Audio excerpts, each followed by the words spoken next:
So, my name is Robin Moore, and I was born and grew up in the United States.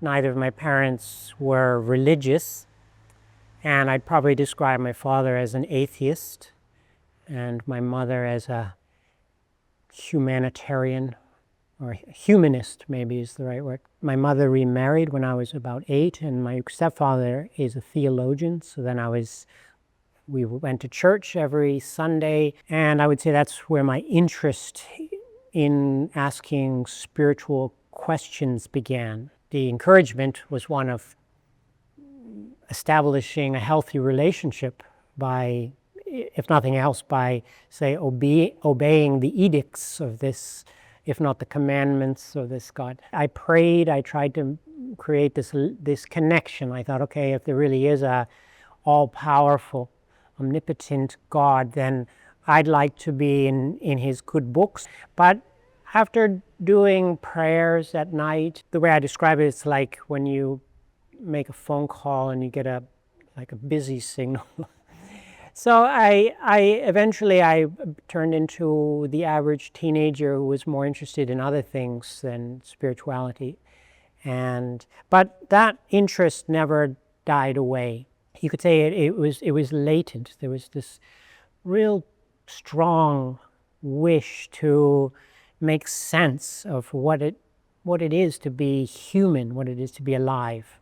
At that time, we were living near New Haven, Connecticut, and I was starting to misbehave and be a headache for my mother.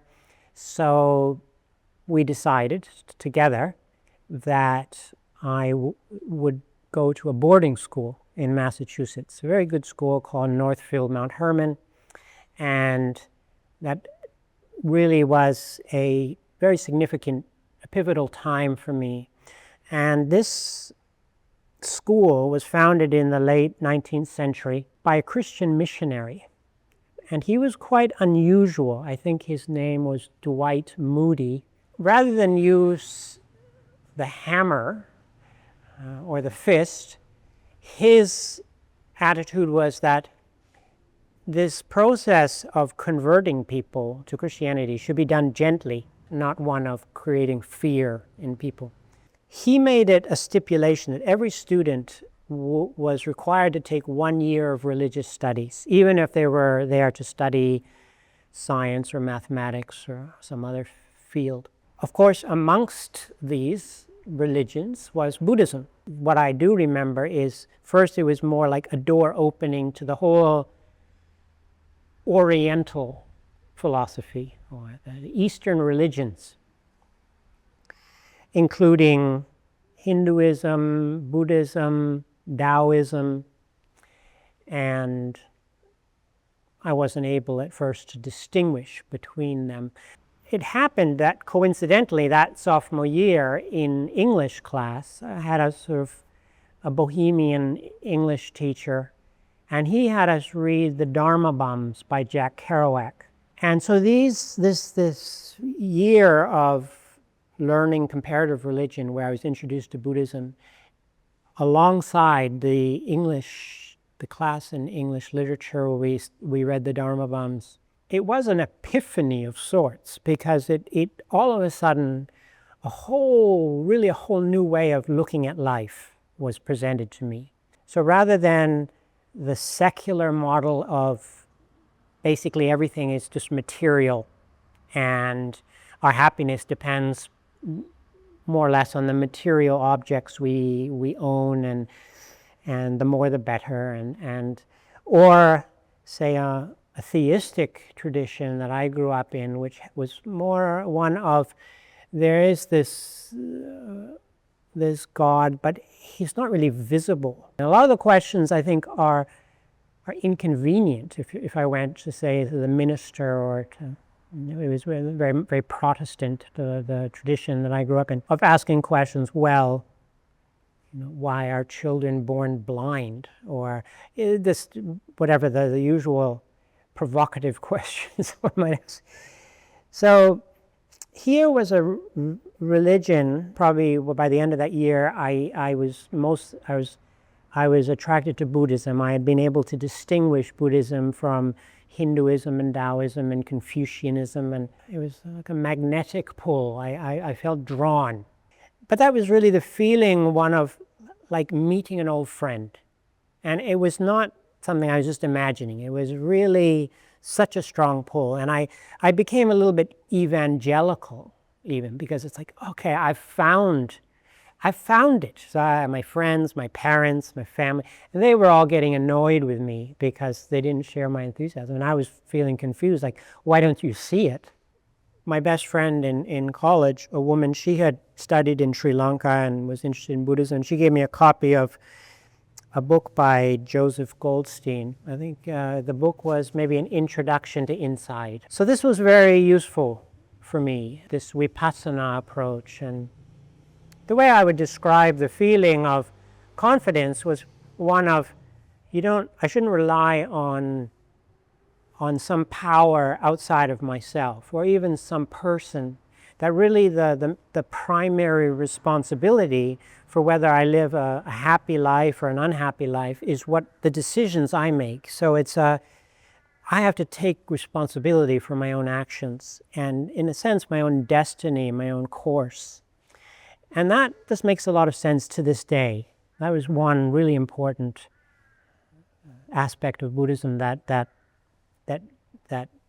got me hooked. Another was this feeling that what we call virtue, whether it's kindness or patience or fortitude, whichever, these are universal principles, that we're not born with a limited amount that then we have to live with throughout our whole life. And this goes to the whole idea of, say, the Pali word bhavana, or cultivation, of like planting a seed. The plant might be sickly, yes, but if we give it proper care, sunlight, water, nutrients, it can grow sturdy again and grow into a mature tree. Or the opposite, we can neglect a very healthy tree and then it dies out of neglect. I started doing retreats, meditation retreats every summer in Barre, Massachusetts at the Insight Meditation Society, and then I spent a year on staff there in 1987, where I met Ajahn Sumedho when he came to do and I sat a retreat with him, and was very impressed with he just seemed very down to earth. It was not some sort of amazing, he's my master, he's the enlightened one it was more, in fact, just the opposite. He was so ordinary, it was extraordinary. But again, there's this sense of meeting someone who is wiser than I am. And that's, of course, you could say, very at the heart of the principle of Sangha, or of Kalyana Mitta, of having a teacher, a virtuous friend, good companions. When my year was complete, I went to visit Amaravati in England and was very, very impressed. Really felt this, I had found my family, in a sense, my true family. And so then I asked to be ordained, spent 2 years as a novice, what's called an anagarika there in white, and then in 1990 took higher ordination, or what's known as upasampada, with Ajahn Sumedho as my preceptor in England. And as is the custom, you're asked to live with a teacher, an acharya, or in Thailand they call Ajahn, for 5 years as part of one's nawaka, as a newly ordained monk. So in that sense, it's like a vow of obedience. One doesn't just say, oh, by the way, next week I want to go and check out that monastery, or I want to travel to Sri Lanka or Burma. No, you're very much one of living with a teacher for at least 5 years. And then, after that period is finished, then one is almost always granted more autonomy and freedom to choose where one goes. And then in 2007, due to ongoing poor health, I decided the best for me would be to step out of out of the robes, to disrobe and to live as a layman and see if a change in diet and amongst other factors would improve my health. When I disrobed, it was a little bit, is it Rip Van Winkle, fairy tale of some man who falls asleep and wakes up decades later. It was a little bit like that. I had missed, in a sense, I didn't know who Oasis is or who won the last 4 World Cups or anything. I had really like, in a sense, I had lived in a cave in the Himalayas. But apart from that, I also had no commercial skills. I know some monks who've disrobed who in the monastery learned how to do, say, computer programming or troubleshooting and could step out and find a job quite easily.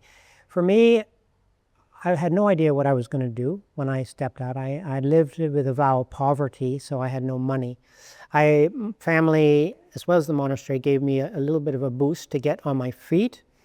But I had the good fortune that there was a woman in Thailand who I had started doing translations of Buddhist texts as a monk, and she knew of my work, and she called me in England and said, I want you to come back into Thailand, I'll pay for your ticket, I'll get you started here, and make sure you have enough money to live, and just finish this one work that I had started, which is Buddha Dhamma by Prapayuto. It was like a miracle, because I had no idea. So then when I came back to Thailand, quite soon thereafter, a charity, a non-for-profit publishing company contacted me and heard about what I was doing. And then they signed a formal contract with me. So I worked for them for 5 years and completed this book, which is about 1,500 pages, now available as an ebook for those who are interested. And I've been doing translations ever since. For me, it's like a treasure chest. Certainly I can speak for Thailand. It's really like there's a chest full of emeralds and rubies and gold coins, and they're not accessible because most people don't speak Thai, and there aren't enough translators around. And also words are so powerful that they can change people's lives. It's a great feeling, one, to be able to support myself, make a living, and earn a livelihood, but also to do something that I love and feel that I'm maybe making a difference for people's lives. So I rejoice in this good fortune.